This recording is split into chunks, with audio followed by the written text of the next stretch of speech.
मेरे प्यारे बच्चों, आप सभी का स्वागत है आपके अपनी YouTube channel Aftab study classes में। इस वीडियो में हम लोग क्लास 12 के लिए प्रावैधिक कला के बारे में बात करेंगे। यहाँ पर हम समझेंगे कि आपके एग्ज़ाम में जो प्रश्न आते हैं उनमें रचना विधि किस तरीके से लिखी जाती है। ठीक है, बहुत से बच्चों का डाउट था, तो उसी के बारे में आज हम लोग यहाँ पर बात करने वाले हैं। तो देखिए, हम सबसे पहले प्रश्नों को पढ़ना स्टार्ट करते हैं, फिर हम समझते हैं यहाँ पर ठीक है किस तरीके से हम लिखेंगे। तो देखिएगा, जैसे पहले तो आपको ये विकल्प ही मिल जाएंगे। ठीक है, उसके बाद जब आप देखेंगे यहाँ पर, अब देखिए यहाँ से अपनी स्टार्टिंग होती है खंड बा से। ठीक है, और लगातार खंड बा, उसके बाद खंड, ठीक है, सेक्शन बी सी डी, इस तरीके से आपको मिलेंगे। तो यहाँ पर देखिए, बताने का मेरा मकसद क्या है, यहाँ पर आप लोग प्रश्न को सही से पढ़िएगा। अगर प्रश्न में आपसे कहा जाए रचना विधि लिखिए या रचना के चरण लिखिए, तो ही आपको रचना लिखनी होती है। अभी तक जितने प्रश्न मतलब पेपर हो चुके हैं, किसी में ये बात नहीं कही गई है कि रचना विधि लिखिए। इसलिए रचना विधि लिखना बिल्कुल भी ज़रूरी नहीं है। आपको सिर्फ चित्र की रचना करनी होती है, मतलब रचना बनानी होती है। अभी मैं आपको पेपर क्यों दिखा रहा हूँ, इसलिए दिखा रहा हूँ ताकि आप लोग अच्छी तरीके से यहाँ पर समझ जाएँ, आपका डाउट क्लियर हो जाए। बहुत से लोग हैं वो आपको बताएंगे कि हाँ रचना भी लिखनी पड़ेगी, ठीक है, बनाइएगा भी लिखिएगा भी। आपको लिखने का काम नहीं करना है। आप यहाँ पर प्रश्न को पढ़िएगा। इसमें पहला प्रश्न जो आपके यहाँ पर है, लिखा है कि आर्टिस्ट शब्द लिखिए, और इस पूरे को पढ़िए, कहीं पर ये नहीं कहा गया है रचना विधि लिखिए। ठीक है, आगे देखिएगा। अच्छा, यहाँ पर देखिएगा, इसमें क्या लिखा है कि तिरछी छपाई वाले अक्षरों में निम्नलिखित वाक्य लिखिए। आपको ये लिखना है, इसके बारे में कुछ नहीं लिखना है। ठीक है, इसके बारे में रचना विधि वगैरह नहीं लिखनी है। आगे और देख लीजिएगा। ठीक है, अच्छा यहाँ पर आप देखिएगा, ये विकर्ण मापने का प्रश्न है। इसमें इन्होंने कहा है कि दूरी की माप अंकित कीजिए, और यहाँ पर आपसे निकालने कहा गया है। तो मान लीजिए पूछा आता है, लेकिन देखिए अंकित कीजिए मतलब सिर्फ आपको ये बनाना है। अभी हो सकता है आपको डाउट हो, आगे देखिएगा सेक्शन सी में देखिएगा। ठीक है, एक आयत के बराबर एक वर्ग की रचना कीजिए। अब यहाँ पर आप समझिएगा, रचना कीजिए। अगर ये आपसे कहते कि रचना विधि भी लिखिए, तो आपको ये कैसे बना है इसके बारे में लिखना होता। इन्होंने यहाँ पर सिर्फ कहा है रचना कीजिए, तो आपको सिर्फ ये बना देना है, बस आपकी रचना हो गई।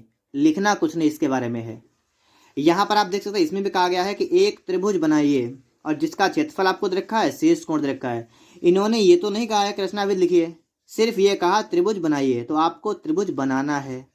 ठीक है, उम्मीद करता हूँ आप लोग हमारी बात को समझ पा रहे होंगे। ठीक है, यहाँ पर आप आगे समझिएगा। अब कुछ लोग कहेंगे कि ये बताइएगा कि अगर हम सिर्फ चित्र बनाएंगे तो क्या हमें नंबर पूरे मिल जाएंगे। तो ऐसा है, आपसे जो पेपर में कहा गया आप उतना काम कर रहे हैं तो आपको पूरे नंबर मिलेंगे। जब हमसे ये कहा ही नहीं गया है कि रचना विधि भी लिखिए, तो हम क्यों लिखें। इसमें इतना टाइम भी नहीं होता है कि हम उसको भी लिखें या ये बनाएं। ठीक है, इसलिए आप ध्यान रखिएगा, आपसे पेपर में जो कहा गया है आपको वही करना है।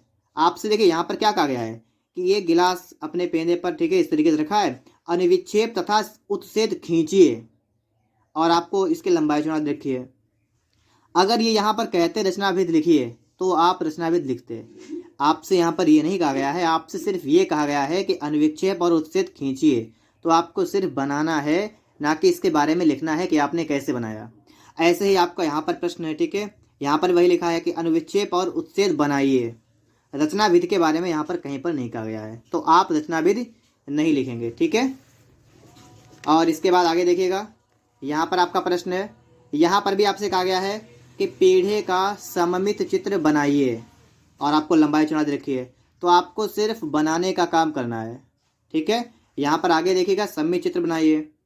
तो इस तरीके से मैंने आपको सभी प्रश्न दिखा दिए हैं और समझाने का पूरा प्रयास किया है कि आपको रचना विधि बिल्कुल भी नहीं लिखनी है। अगर आपसे कहा जाए तो लिखनी है।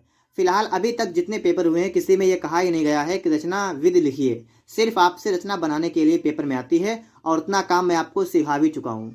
उम्मीद करता हूँ आप लोग पूरी बात को समझ गए होंगे। ठीक है, अब आप लोग कमेंट करके मुझे ये मत बताइएगा कि हाँ कि वो सर कह रहे थे कि रचना विधि लिखनी है।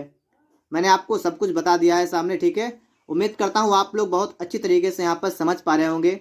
अगर आप लोग पूरी बात को समझ गए हैं तो इस वीडियो को लाइक कर दीजिएगा, और आगे देखिएगा। यहाँ पर जो आपका सेक्शन एफ होता है ना, स्मृत चित्रण, प्रकृत चित्रण, मतलब बहुत से आते हैं, इसमें 3 में से कोई एक करना होता है। तो इसके लिए मैं आपको बता चुका हूँ कि आप लोग स्मृत चित्रण को देख लीजिएगा। ठीक है, उसके लिए मैंने एक वीडियो बना दी है, ठीक है, आप उसको देख लीजिएगा। उसमें मैंने आपको बताया है कौन कौन से आपके लिए इंपॉर्टेंट हैं। अगर आप उन्हें रेडी करेंगे तो आपको जो है 30 नंबर मिल जाएंगे। ठीक है, और इसमें भी एक बात ध्यान रखिएगा, रचना विध इसमें भी नहीं लिखनी है।